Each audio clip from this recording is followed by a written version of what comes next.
नमस्कार। World news में आज अमेरिकी राष्ट्रपति डोनाल्ड ट्रंप का उनके ही देश में विरोध तेज होता जा रहा है।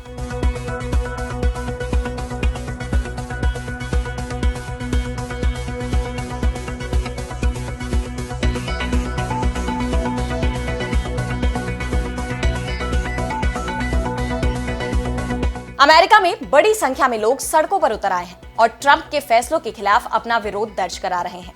प्रदर्शनकारियों ने राष्ट्रपति आवास व्हाइट हाउस का घेराव कर लिया। राष्ट्रपति ट्रंप को तानाशाह बताते हुए जेल तक भेजने की मांग उठ रही है। तो अमेरिकियों ने ट्रंप की हिटलर से की तुलना। इस पर हम करेंगे विस्तार से चर्चा, लेकिन आइए जरा उन खबरों को भी देख लें जिन पर आगे होगी बात। 4 घंटे तक चली ईरान अमेरिका की दूसरे दौर की परमाणु वार्ता। ओमान की मध्यस्थता में रोम में हुई बैठक। ईरान बोला बैठक सार्थक रही। रूस ने यूक्रेन में अचानक युद्ध विराम का किया ऐलान। जेलेंस्की का दावा, सीज फायर के ऐलान के बाद भी जारी है रूसी हमले। भारत बांग्लादेश के रिश्तों में बढ़ रहा तनाव। यूनुस सरकार ने तोड़ा इंदिरा मुजीब समझौता। शेख हसीना के खिलाफ रेड कॉर्नर नोटिस की अपील। और चलते चलते में देखेंगे वैज्ञानिकों की टीम की ऐसी खोज को जिसे अब तक किसी ने नहीं देखा। इन सभी खबरों पर हम आगे विस्तार से करेंगे बात, लेकिन पहले एक नजर हेडलाइंस पर। इक्वाडोर के राष्ट्रपति की जान लेने की रची जा रही है साजिश। खुफिया सूचना ने मचाया हड़कंप। देश भर में हाई अलर्ट। पाकिस्तान में भारतीय नागरिक कुलभूषण जाधव को नहीं मिला अपील का अधिकार। सरकार ने सिर्फ कॉन्सुलर सहायता मुहैया कराई। जासूसी के आरोप में जेल में बंद है कुलभूषण। जंग का नया मैदान बन सकता है बोगनविले द्वीप। अमेरिकी राष्ट्रपति ट्रंप को बोगनविले ने पापुआ न्यू गिनी से आजादी के बदले द्वीप के खनिजों पर अधिकार देने की कही बात। इजरायली प्रधानमंत्री नेतन्याहू ने गजा में जंग जारी रखने की खाई कसम। बोले हमास के आगे नहीं करेंगे सरेंडर। हमास की मांगों को बताया इजरायल के लिए सरेंडर की तरह। तो अमेरिका के राष्ट्रपति डोनाल्ड ट्रंप के फैसलों को लेकर लगातार विरोध देखा जा रहा है। ट्रंप के फैसलों ने अमेरिका के साथ कई देशों के रिश्तों में तनाव पैदा कर दिया है। अमेरिका के लोगों में भी ट्रंप के खिलाफ भारी असंतोष देखा जा रहा है। एक बार फिर अमेरिका की जनता सड़कों पर उतर आई है। हजारों की संख्या में प्रदर्शनकारियों ने ट्रंप के टैरिफ वॉर की नीतियों, सरकारी नौकरियों में छंटनी का विरोध किया है। ये प्रदर्शन अमेरिका के सभी 50 राज्यों में हुए। इस दौरान प्रदर्शनकारियों ने राष्ट्रपति आवास व्हाइट हाउस के साथ ही टेस्ला के शोरूमों का भी घेराव किया। व्हाइट हाउस के बाहर एक महिला का पोस्टर सामने आया है जिस पर लिखा है कि ट्रंप को अल सल्वाडोर जेल में डिपोर्ट कर दिया जाए। गुस्साई भीड़ ने ट्रंप पर नागरिक और कानून के शासन को कुचलने का आरोप लगाया। प्रदर्शनकारियों ने ट्रंप को तानाशाह बताते हुए उनकी तुलना हिटलर से की है। मीडिया रिपोर्ट्स के मुताबिक न्यूयॉर्क में शहर की मुख्य लाइब्रेरी के बाहर प्रदर्शनकारियों ने नो किंग्स इन अमेरिका यानी अमेरिका में कोई राजा नहीं और रेजिस्ट टायरेनी यानी तानाशाही का विरोध करो इन जैसे नारों वाले पोस्टरों और बैनरों को लेकर प्रदर्शन किया। कैथी वैली नाम की एक प्रदर्शनकारी ने बताया कि हम बहुत बड़े खतरे में हैं। मेरे माता पिता ने हिटलर के उदय की जो कहानियां सुनाई वो आज ट्रंप के दौर से मेल खा रही हैं।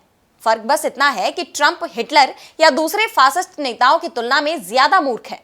उन्हें बस इस्तेमाल किया जा रहा है और उनकी खुद की टीम में ही फूट है। इस आंदोलन को 50501 नाम दिया गया है, जिसका मतलब 50 विरोध प्रदर्शन, 50 राज्य, एक आंदोलन। ये पहली बार नहीं है जब राष्ट्रपति ट्रंप के खिलाफ लोगों का गुस्सा फूटा हो। इससे पहले 5 अप्रैल को भी ट्रंप के खिलाफ पूरे देश में प्रदर्शन हुए थे। लोग ट्रंप की आक्रामक नीतियों से परेशान हो गए हैं। एलन मस्क का दक्षता विभाग लगातार सरकारी विभागों में छटनी कर रहा है, जिसके चलते हजारों सरकारी कर्मचारियों को अपनी नौकरी से हाथ धोना पड़ा। वहीं दूसरी तरफ ट्रंप की अप्रवासियों पर कार्रवाई और दूसरे देशों पर टैरिफ लगाने की सख्त पॉलिसी के कारण भी लोगों को कई मुश्किलों का सामना करना पड़ रहा है। टैरिफ वॉर से अमेरिका में दूसरे देशों से आने वाली चीजों के दाम बढ़े हैं। इसका सीधा असर आम लोगों की जेब पर पड़ रहा है। इन तमाम मुद्दों को लेकर अब अमेरिका की जनता ने ट्रंप के खिलाफ मोर्चा खोल दिया है। लेकिन क्या इससे ट्रंप के फैसलों पर कोई असर पड़ेगा? क्या वो अपनी नीतियों पर रोक लगाएंगे? ये देखने वाली बात होगी। और अब बढ़ते हैं अगली खबर की तरफ, जहां हम बात करेंगे ईरान और अमेरिका की बैठक की। तो ईरान और अमेरिका के बीच परमाणु हथियारों को लेकर तनाव जारी है और अब शनिवार को रोम में इन दोनों देशों के बीच एक अहम बैठक हुई, जिसमें बहुत ही अनोखी बातचीत हुई। दोनों देशों के प्रतिनिधिमंडल ओमान के दूतावास में एक ही छत के नीचे थे, लेकिन अलग अलग कमरों में। आमने सामने आना तो दूर, दोनों ने एक दूसरे का चेहरा तक नहीं देखा। ओमान के विदेश मंत्री दोनों के बीच पुल बने, जो एक कमरे से दूसरे कमरे तक संदेश पहुंचाते रहे। ये मुलाकात करीब 4 घंटे चली और दोनों पक्षों ने इसे कंस्ट्रक्टिव यानी सार्थक बताया। अगले हफ्ते फिर से बातचीत होगी। इस बातचीत में ईरान की तरफ से विदेश उपमंत्री अब्बास अरागची और अमेरिका की तरफ से राष्ट्रपति डोनाल्ड ट्रंप के खास दूत स्टीव विटकॉफ की टीम शामिल थी। विटकॉफ एक अरबपति कारोबारी हैं जिन्हें ट्रंप ने कई विदेशी मिशनों पर भेजा है। अरागची ने कहा कि बातचीत सकारात्मक माहौल में हुई, कुछ सिद्धांतों और लक्ष्यों पर बेहतर समझ बनी है, लेकिन अभी निष्कर्ष तक पहुंचना जल्दबाजी होगी। वहीं ओमान की ये कूटनीति उसकी चतुराई दिखाती है। उसने दोनों विरोधी पक्षों को एक जगह लाया, लेकिन टकराव से बचाया।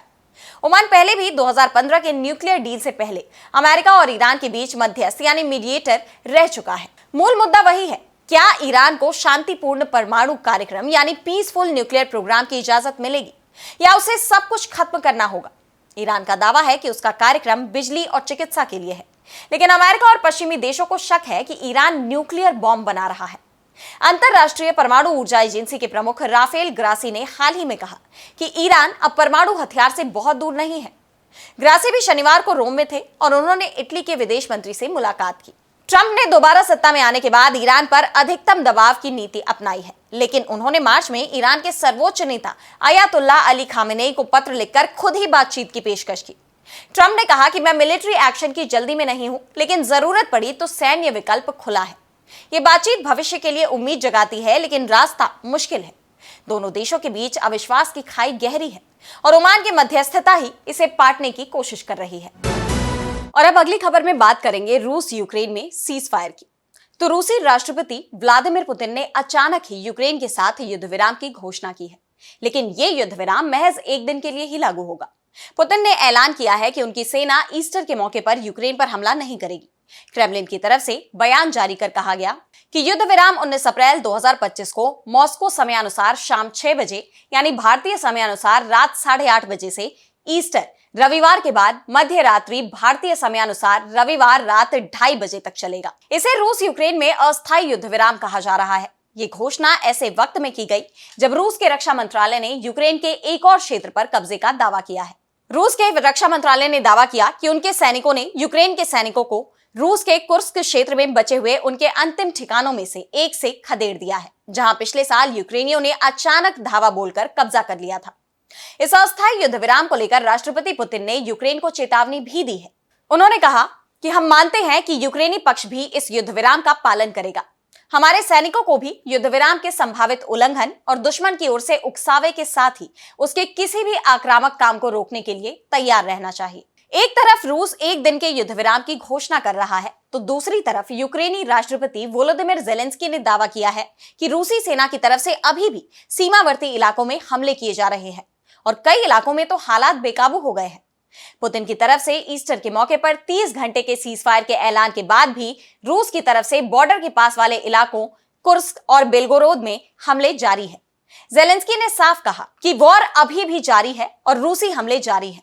रूसी आर्टिलरी की आवाजें सामने से सुनी जा सकती हैं। भले ही रूसी नेता सीज फायर का वादा कर रहे हो, लेकिन कुछ इलाकों में तो हालात बेकाबू हो गए हैं। आपको बता दें कि एक दिन पहले ही अमेरिकी राष्ट्रपति डोनाल्ड ट्रंप ने दोनों देशों को संघर्ष विराम के लिए अल्टीमेटम दिया था कि अगर रूस या यूक्रेन कोई भी युद्ध विराम के लिए तैयार नहीं होता है तो अमेरिका पीस डील से बाहर निकल जाएगा। इस बीच पुतिन के इस 30 घंटे के सीज फायर के ऐलान ने सबको चौंका दिया है कि क्या ये किसी रणनीति के तहत पुतिन का फैसला है या महज त्योहार के मौके पर उठाया गया कदम। और अब अगली खबर में बात करेंगे हिंदुस्तान और बांग्लादेश के रिश्तों की। तो हिंदुस्तान और बांग्लादेश के बीच रिश्ते लगातार तल्ख होते जा रहे हैं। बांग्लादेश की अंतरिम सरकार के प्रमुख मोहम्मद यूनुस के हिंदुस्तान विरोधी कदमों ने दोनों देशों के संबंधों को और तनावपूर्ण बना दिया है। ताजा विवाद दक्षिणी त्रिपुरा में महुरी नदी के पास बांग्लादेश की तरफ से बनाए जा रहे बांध को लेकर है, जिसे इंदिरा मुजीब समझौते का उल्लंघन माना जा रहा है। इस बांध से हिंदुस्तानी क्षेत्र में सुरक्षा खतरे और बाढ़ की आशंका बढ़ गई है। टाइम्स ऑफ इंडिया की रिपोर्ट के मुताबिक बांग्लादेश 1.5 किलोमीटर लंबा और 20 फीट ऊंचा बांध जीरो लाइन से महज 50 गज और कुछ जगहों पर केवल 10 गज की दूरी पर बना रहा है। 1974 में बांग्लादेश के संस्थापक शेख मुजीब रहमान और तत्कालीन पीएम इंदिरा गांधी के बीच हुए समझौते के मुताबिक सीमा पर जीरो लाइन से 150 गज के दायरे में कोई निर्माण कार्य नहीं हो सकता। स्थानीय विधायक दीपांकर सेन ने इस मुद्दे को उठाते हुए केंद्रीय गृह मंत्रालय से तत्काल हस्तक्षेप की मांग की है। बांध के निर्माण से त्रिपुरा के नेताजी सुभाष चंद्र नगर में रहने वाले 500 से ज्यादा परिवार प्रभावित हो सकते हैं।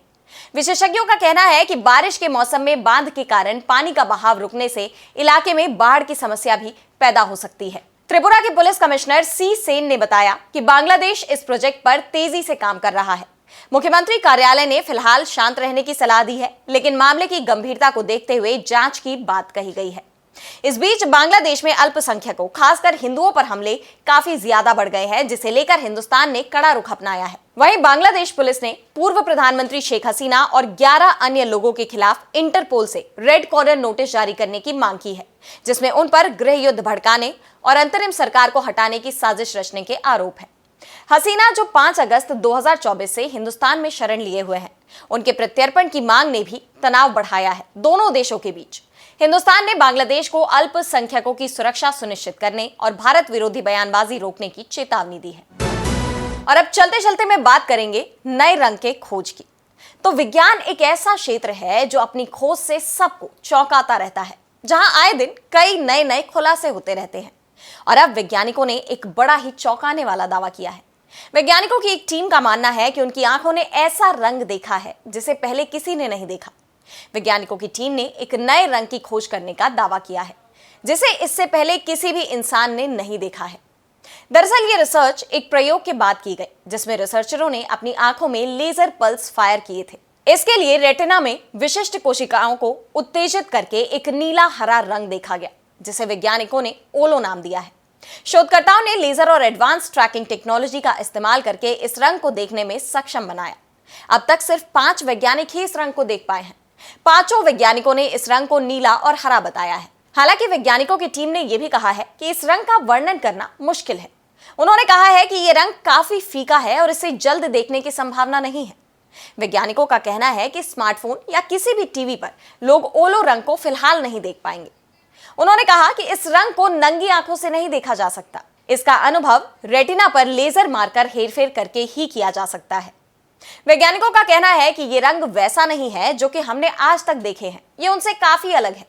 भविष्य में जब तकनीक और ज्यादा विकसित होगी, तब शायद हम सभी को ये अनदेखा रंग देखने का मौका मिलेगा। फिलहाल ये सिर्फ कुछ वैज्ञानिकों के अनुभव तक सीमित है। तो आज इस वर्ल्ड बुलेटिन में इतना ही। देश दुनिया की तमाम बड़ी खबरों के लिए आप बने रहिए डीबी लाइव के साथ और मुझे दीजिए इजाजत। नमस्कार।